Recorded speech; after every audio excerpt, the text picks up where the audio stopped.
आप देख रहे हैं सत्यहिंदी.com। हमें खुशी इस बात की है कि आप हमारे सभी प्रोग्राम्स को पसंद कर रहे हैं और आपसे हमारा रिश्ता मजबूत हुआ है।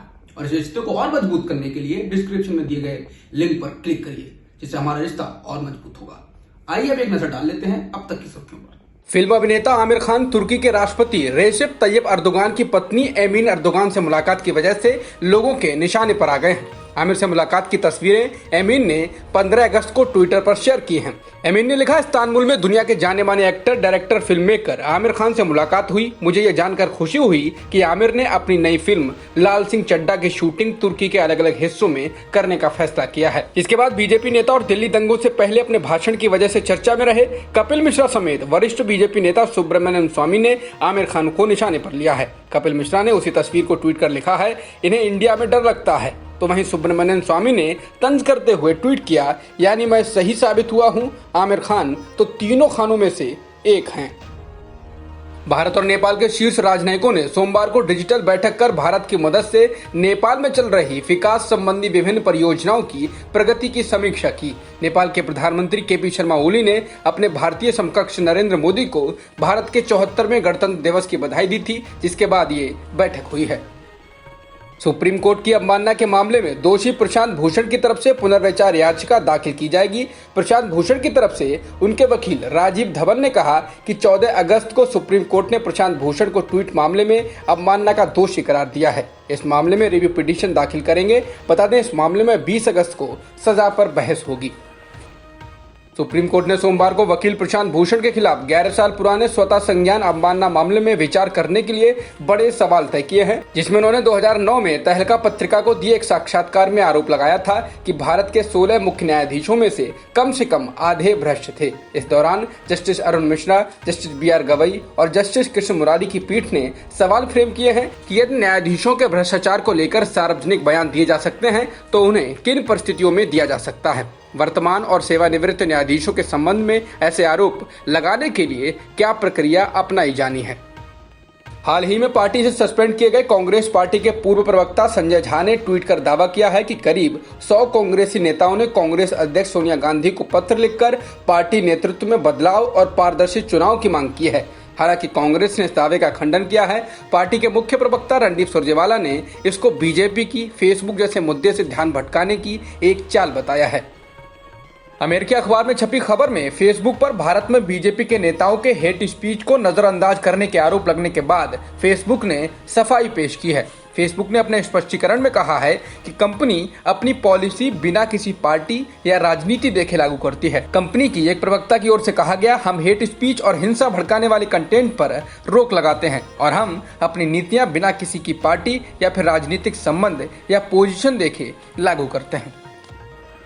फेसबुक इंडिया की पब्लिक पॉलिसी डायरेक्टर अंकी दास ने धमकी देने के मामले में दिल्ली पुलिस में एक शिकायत दर्ज कराई है। अंकी दास का कहना है कि उन्होंने उन लोगों के खिलाफ शिकायत दर्ज कराई है जिन्होंने उन्हें धमकी दी है। वहीं साउथ दिल्ली के DCP ने बताया कि फेसबुक इंडिया की पब्लिक पॉलिसी डायरेक्टर अंकी दास की शिकायत मिली है और इस मामले में जाँच की जा रही है।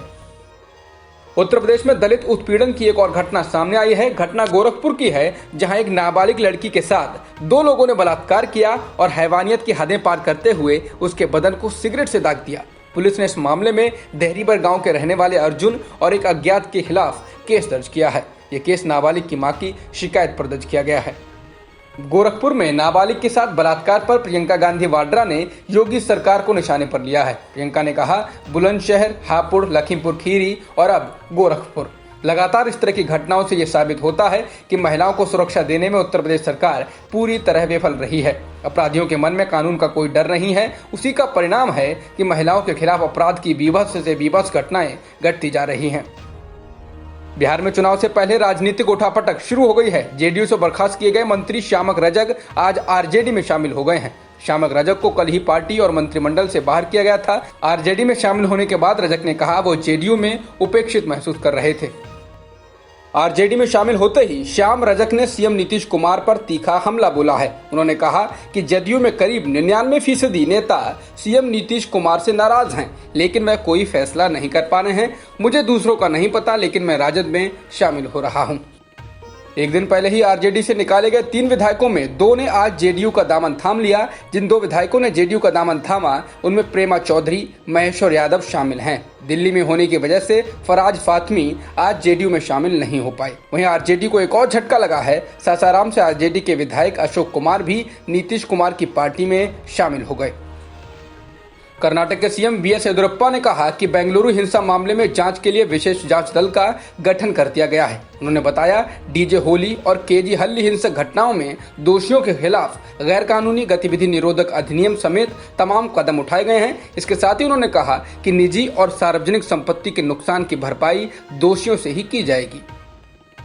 सुप्रीम कोर्ट ने नीट और जेईई परीक्षा के आयोजन के खिलाफ दायर याचिका को खारिज कर दिया है। याचिका खारिज करते हुए सुप्रीम कोर्ट की पीठ ने कहा कि क्या देश में सब कुछ रोक दिया जाए, एक कीमती साल को यूं ही बर्बाद हो जाने दिया जाए। याचिका में कोविड-19 संक्रमण के बढ़ते मामलों के चलते सितंबर में प्रस्तावित जेईई मेंस और नीट यूजी परीक्षा को टालने की मांग की गई थी। बिहार में एक बार फिर लॉकडाउन बढ़ा दिया गया है। उच्च स्तरीय बैठक के बाद गृह विभाग ने एक आदेश जारी कर बताया कि राज्य में 6 सितंबर तक लॉकडाउन लागू रहेगा। बताया गया कि इसमें 30 जुलाई को जारी किया गया पिछला आदेश ही प्रभावी होगा। पिछले आदेश के मुताबिक राज्य में अभी भी धार्मिक स्थलों को बंद रखा जाएगा। धार्मिक, राजनीतिक, सामाजिक और सांस्कृतिक आयोजन पर पूरी तरह रोक रहेगी। इसके अलावा बस सेवाओं पर भी पाबंदी लगी रहेगी। भारत में बीते 24 घंटों में करीब 58,000 नए कोरोना संक्रमण के मामले दर्ज किए गए हैं और 941 लोगों की मौत हुई है। इसके साथ ही देश में कुल संक्रमितों का आंकड़ा 26,47,000 के पार हो गया है और कुल मृतकों की संख्या भी 50,921 हो चुकी है। फिलहाल एक्टिव केस 6,76,000 से अधिक हैं। जॉन्स हॉपकिंस यूनिवर्सिटी के अनुसार दुनिया में कुल कोरोना संक्रमितों की संख्या 2,17,00,000 से अधिक हो गई है और संक्रमण से मरने वालों की संख्या 7,75,000 के पार हो गई है। फिलहाल 1,45,00,000 से अधिक लोग ठीक भी हो चुके हैं। जॉन्स हॉपकिंस यूनिवर्सिटी के अनुसार अमेरिका में संक्रमितों की संख्या 54,04,000 से अधिक हो गई है और मृतकों की संख्या 1,07,000 से अधिक हो चुकी है। इसके अलावा ब्राजील में भी संक्रमितों का आंकड़ा 33,40,000 से अधिक हो गया है और मरने वालों की संख्या भी 1,07,000 से ज्यादा हो चुकी है। अब तक की खबरों में इतना ही। बाकी खबरों के लिए बने रहिए सत्यवेद.com के साथ।